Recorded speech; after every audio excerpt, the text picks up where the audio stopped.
I think it's time to cross across to Stephen Jacobi. Wonderful. Good evening, sir. How are you? Oh, look at that. Smooth as a baby's bottom, or it could be other things. How are you tonight, Stephen? Well, I'm doing fairly well in my bubble here in Mount Eden. It's a beautiful sunset over Auckland tonight, I can tell you. So for you to self-isolate on your tropical bubble, what was the 3 things that you made sure that you had before you went into isolation? Well, we didn't panic shop, of course, but we did bring in a few staples. We got ourselves organised. I'm here with my wife and my daughter and my son-in-law, and we're doing just fine. It's been weird, but I have to say it's not been impossible. We've got a reasonably large sort of house, but which is a bonus, I know. But so far, so good. That's good. So you're a man cave to escape to, Stephen. Something like that. Okay, over to serious note. You were meant to retire, weren't you? And you're still very much in the depth of what's going on with our international trade. Retired from one job, man of many hats, Mr. Stephen Jacobi. What is happening at the moment with APEC and collaborating around combating COVID-19 and its effects? Well, there's no doubt that we're in a strange time, aren't we? And I know that we're really relying on our farmers to be able to keep the economy going, and all strength to them to be able to do that. What we are seeing in this difficult time is that trade is still moving, and that's important for us as we go forward. Obviously, some supply chain issues are being affected, and that's really the thing that APEC, the Asia-Pacific Economic Cooperation Agreement, or forum, is really focused on, and in particular the APEC Business Advisory Council that I'm involved in. Just over the last couple of days, we've written to APEC leaders and ministers, drawing their attention to the critical need to keep supply chains working. Obviously, there's going to be some problems at the border, particularly around passenger movements, but the physical movement of goods and services needs to continue. On the one hand, goods that are vital for combating the virus, so that is health and safety equipment and all that sort of stuff, hand sanitizer and soap. Would you believe it? There have been over 60 examples of countries seeking to restrict this trade, either by putting on export bans or increasing tariffs. But this has just got to continue. But also, and of something of interest to farmers, making sure that countries don't start to stockpile food and close borders. This is obviously a kind of a reflex that occurs at times of crisis, but we just need to make sure that we can draw the benefit of the food supplies that are around the Asia-Pacific region to meet those food needs, particularly the needs for nutrition. So we've been calling on governments to make sure they keep those trade lanes open. They resist protectionism, which, as you and I discussed a while ago, Sarah, has already been a problem, and take positive steps to in this time of crisis, while a lot of emphasis of going, and rightly so, on saving lives, while we keep these trade lanes open. Talking about collaboration, there was a great example of Air New Zealand being able to show smaller food exporters to come together and collaborate around cargo air freight, as an example. On that, what else is happening that you're seeing, in some really sort of positive stories around collaborative efforts to get export lines out there, when there's a bit of a backlog on chilled containers at ports and all sorts of things? That's right. So these blockages are occurring, and they are worrying, and this is particularly difficult when we know there are consumers who want to have access to our products. Certainly China is coming back on stream. Actually, all through the terrible crisis in China, dairy products continued to flow because the Chinese government prioritised their clearance at ports. And indeed, we saw some drop back in relation to meat products because people weren't eating out so much. That mix of products is changing, but this is starting to pick up again, and we don't want to be penalised by these sort of structural problems at the border. So yes, clearly if we can air freight stuff, that's good. There's a cost associated with that. Of course, we're on the verge of the big kiwi fruit harvests and needing to get the fruit out that can't easily be air freighted, at least not in volume. So we still need those supply lanes to be open. That's about making sure customs authorities are working very expeditiously. But I believe there are some really good things happening around the country of smaller suppliers getting together and consolidating shipments, looking for where they can place those things. That's important. I know it's hard work, but it's got to continue. How's this leaving us with the current trade negotiations that were on the table pre-COVID-19? Well, that's a rather difficult sort of story. I mean, the reality is that economies are preoccupied. They are thinking about other things. Again, in our letter from APEC, letter to APEC, we try to draw attention to the need to keep some capacity to think about the future. If we want trade and investment to be the engines of growth that start up pretty quickly when the crisis is over, we've got to be in a position to do that. But there's a slowdown on these trade negotiations without a doubt. Some work is continuing by video conferencing and what have you, but it's about attention of political leaders. They're not focused on these things right now.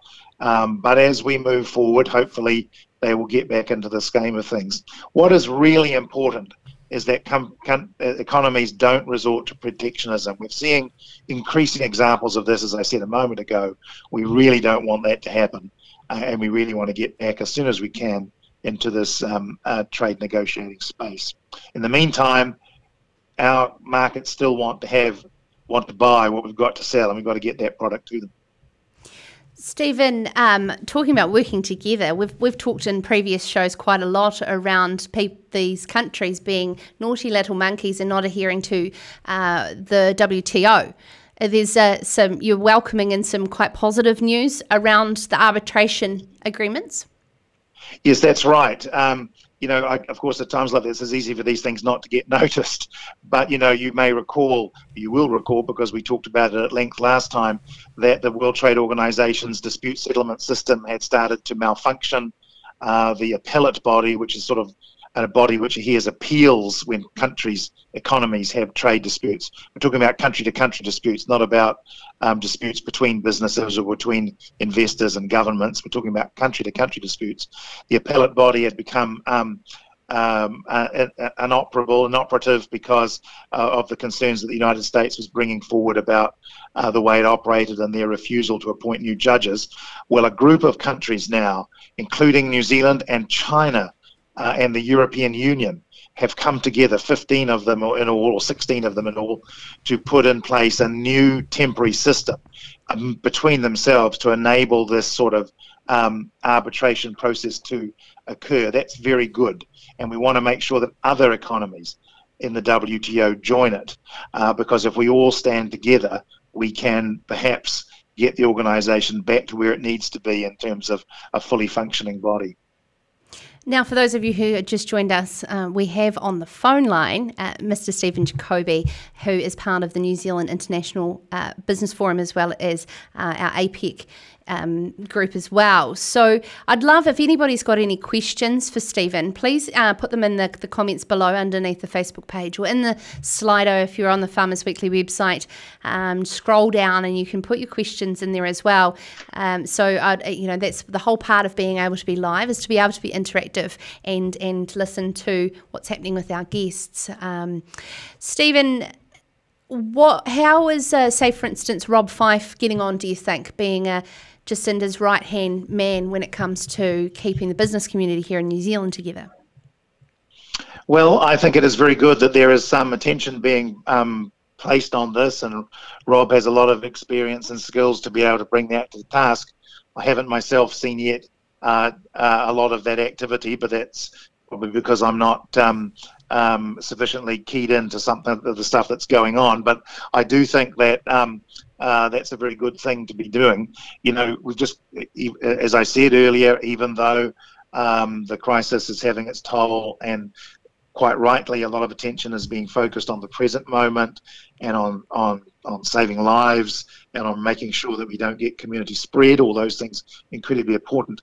Some part of the system needs to be thinking about how to keep trade moving, how to get those suppliers and consumers lined up, and how to make sure that the government has a line of advice about what's hurting in the business community and what can be done to plug that. I think the wage subsidy schemes and these sorts of things that are coming forward have been extremely useful, but we've got to have this focus going forward. What about our imports and taking the eye off our biosecurity frontline staff at MPI? Have you seen any sort of effect there, or is it still business as usual? No, imports have been dropping quite significantly. Obviously, a lot of imports that come into New Zealand are consumer goods, and we would have probably anticipated this as people started to be nervous about the growing situation of the virus and maybe preparing for lockdown. We probably don't have the full statistics on this just yet, because we've only got the February and a few weeks in March, but imports are certainly slowing. It would be a worry if those imports that were slowing were inputs that we need into production processes. So I've seen reports of, for example, in the agricultural sector, there are some problems getting in some of the fertilizers and palm kernels and things like that that are used in our production systems, and that is potentially a problem, and the government will need to be focused on that as well, because of course we import, as I say, consumer goods, but a lot of things we import are used in our production processes, and we need to continue to have access to those as we go forward. I have a question here from Slido, Stephen. It's got a little bit of a personal touch to it, but do you think the PM has responded well to COVID-19, and how big will an impact have on this shutdown on our economy from your perspective? Well, I wish I knew the answer to that, Sarah. No one knows the answer to that. The impact is going to be progressively bigger as it goes on, and it comes in two forms for us. It comes in terms of the things we're doing domestically in our economy. Remember, a lot of our economy is based around the services industries. It's around retail. It's around the restaurant trade. It's around all those things, that the goods and services that we consume as New Zealanders back home. So we're going to take a hit on that. But it's also around external markets, and that's all about whether we can continue doing business. Now, some industries are going to be better off than others. I mean, clearly tourism is going to get a massive hit, and it's hard to see how that's going to work out, in the immediate term. Longer term, one assumes it will continue to, it will redevelop again or reignite at some point, although I think that international air travel is going to be depressed for some time. But the agricultural sector, as I've been saying, has been continuing to do business. And if our major markets around the world remain open to us and start buying again, the big one here for us, of course, is China, then we may find we're able to continue doing that business, and will have positive effects on our economy. We were forecasting a short, sharp effect on the economy, and look, it's going to be longer than that. And we're all going to have to, heave to get ourselves into a different situation going forward. But, I think one ironic outcome of this is that we are seeing the value of our farming industries, of our agri-food industries, who will continue to do work during this crisis. That's a testament to the hard work of a lot of farmers.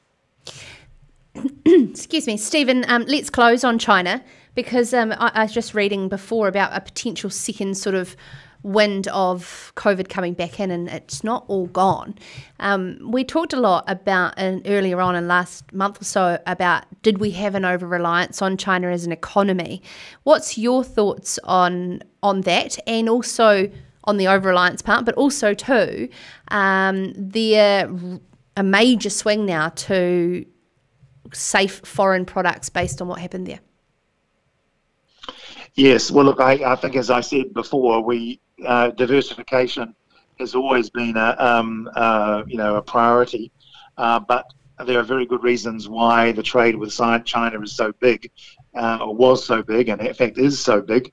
It is because consumers in China want to buy the products that we have to sell. I think that's going to continue in the next period, regardless of what is happening with the virus. It's just that diversification is easier said than done.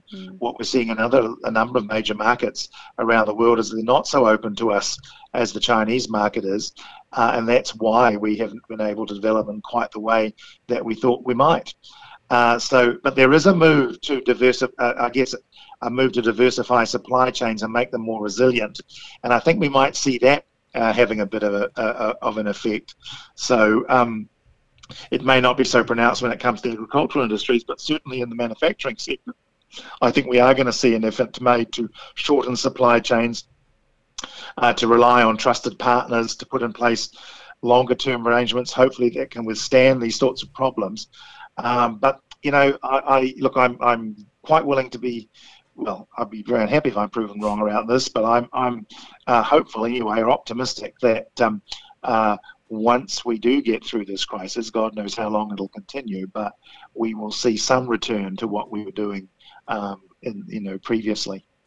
Thank you so much for taking the time to join us on the phone. We just had some technical difficulties with getting Stephen's picture up there. Stephen Jacobi is part of the New Zealand International Business Forum, as well as, of course, our APEC team. This is Sarah's Country.